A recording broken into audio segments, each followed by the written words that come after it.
get off the couch and go back to work. That's exactly what I said in a 1 minute reel yesterday. And my intention was to encourage people to stop taking unnecessary money from taxpayers where you're collecting unemployment, extended unemployment benefits when you can go back to work and your employer is begging for you to come back to work. Now, I'm going to support my claim because I believe when you make a statement, you should be able to back it up. And I'm going to challenge.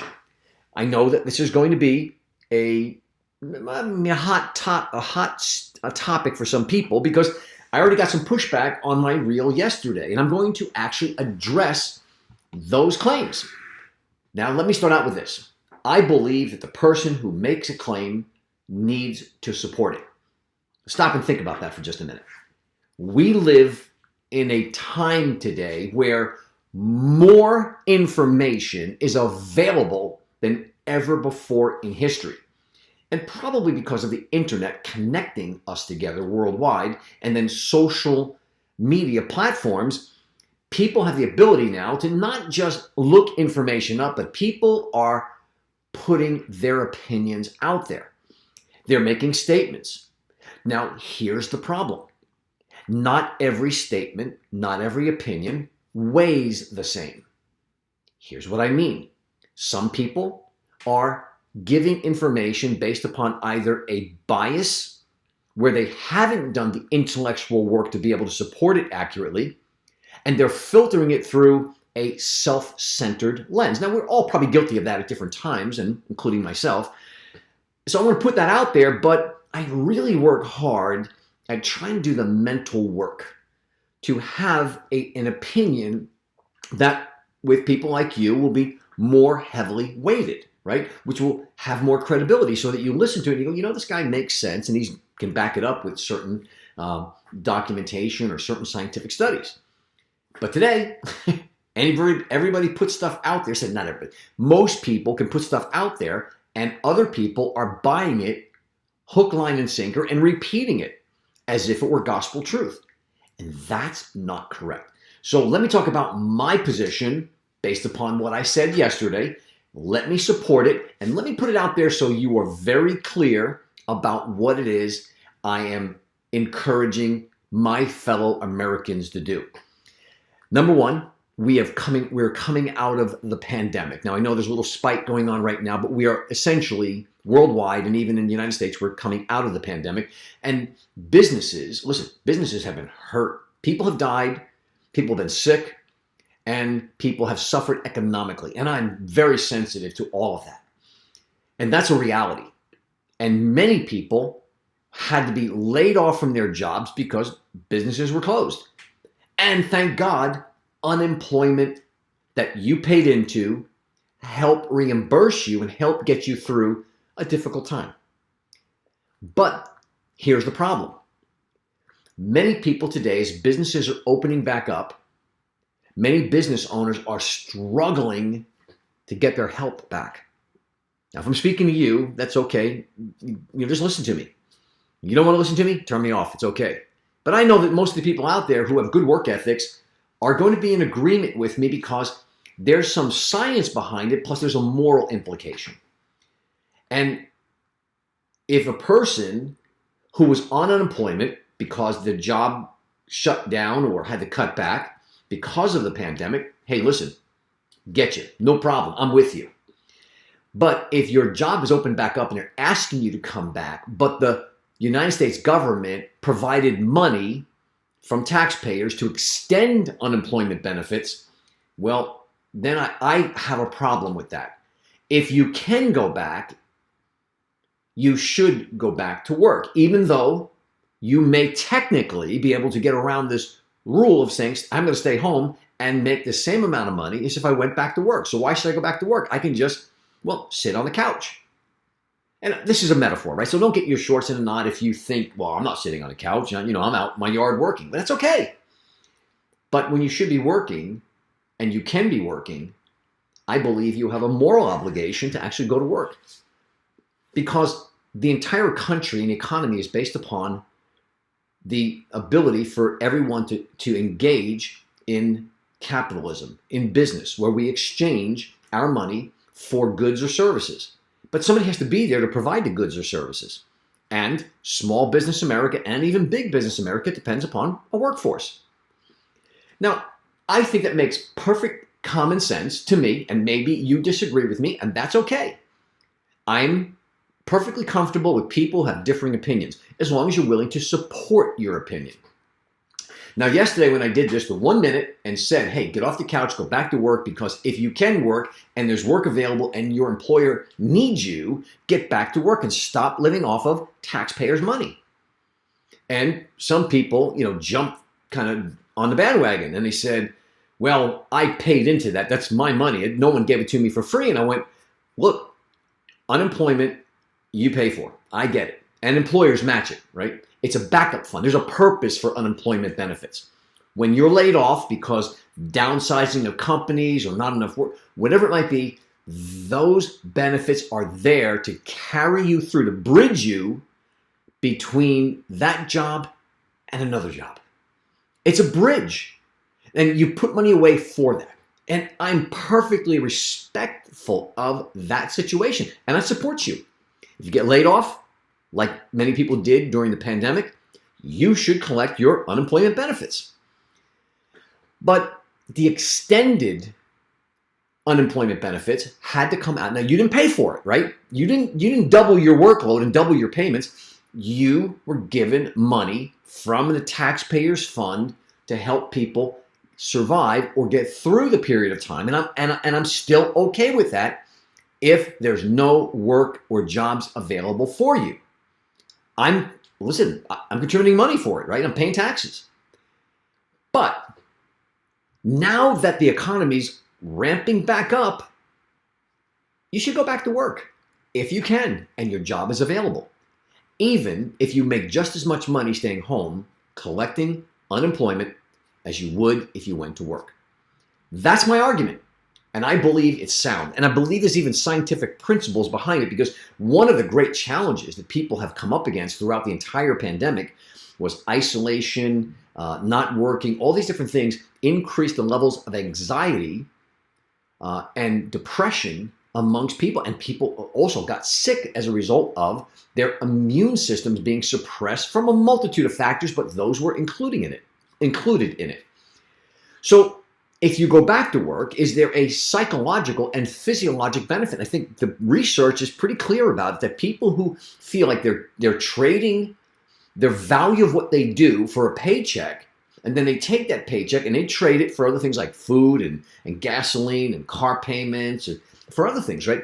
They feel much better and healthier mentally about themselves, and that has a direct immunological effect on the body. If you remember back, and I may not get the story completely right, but again, I was that student in high school, grade school and middle school that made the top half of the class possible. Now, I've certainly worked hard to make up for that in the last 40 years.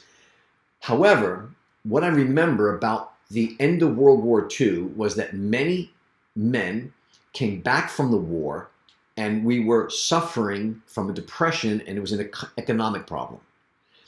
So the government, rather than just handing out free money to get people through, they created work camps.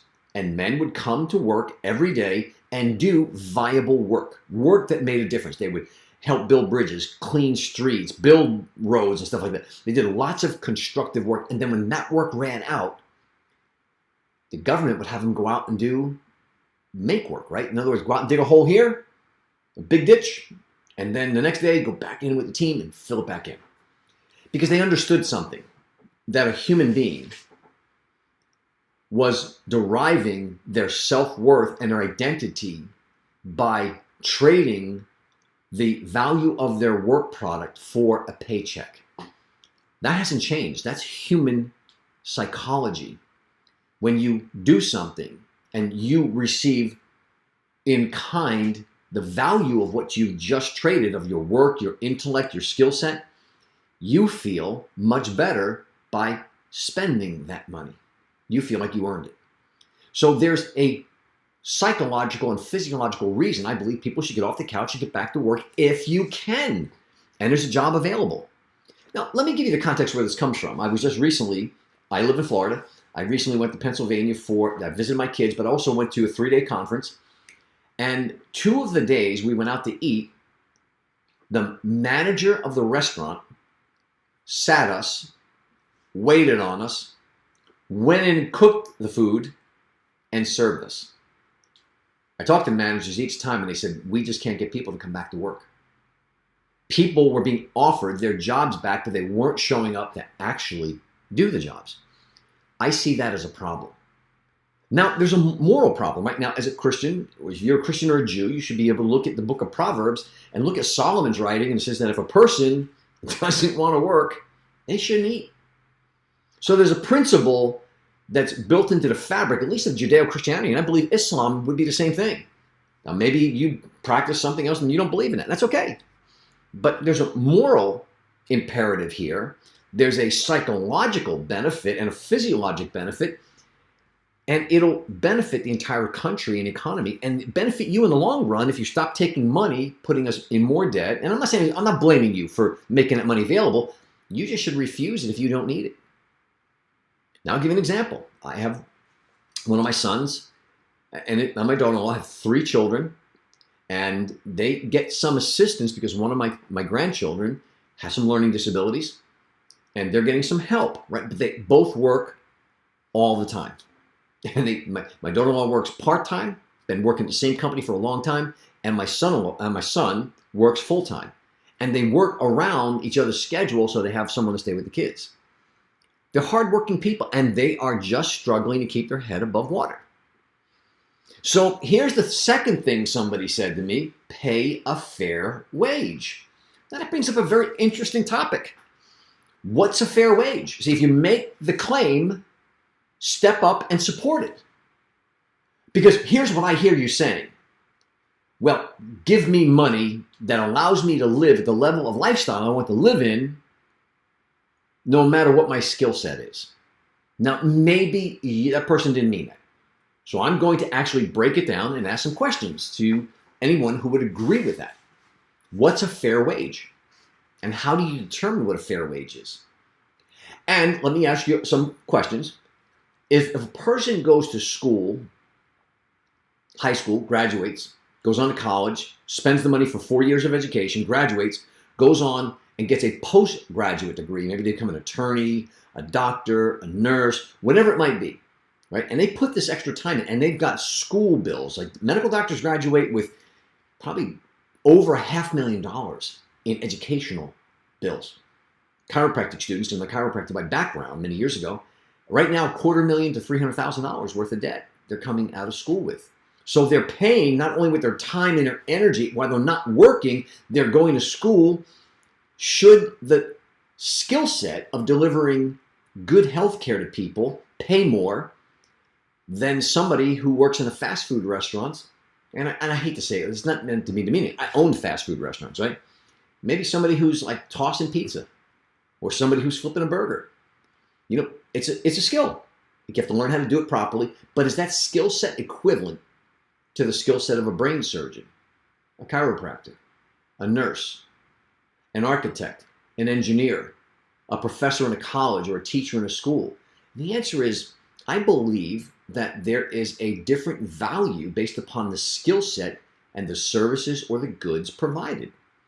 And if you want to earn more, I have a simple philosophy, and it's not just mine. Many of you probably share it with me. If you want to earn more, be worth more. Don't graduate or not get out of high school, or maybe go get a GED. And I'm not putting anybody down, because I'm respectful. You go get a GED, or maybe I got tons of friends, didn't go to college, got a GED, opened up a business, struggled for a number of years, and today they're very wealthy because they worked their rear ends off. One of my buddies actually went to prison, hardcore prison, for like 6+ years. Got out, started working manual labor in landscaping. Eventually bought the landscaping business, saved up his money, worked hard, bought the landscaping business. Today, he's a self-made millionaire, and he has a record that would prevent him from getting a job at a fast food restaurant.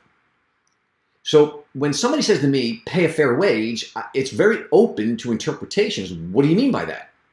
It means no matter what your skill level is, you should just be able to afford to live at the lifestyle you choose.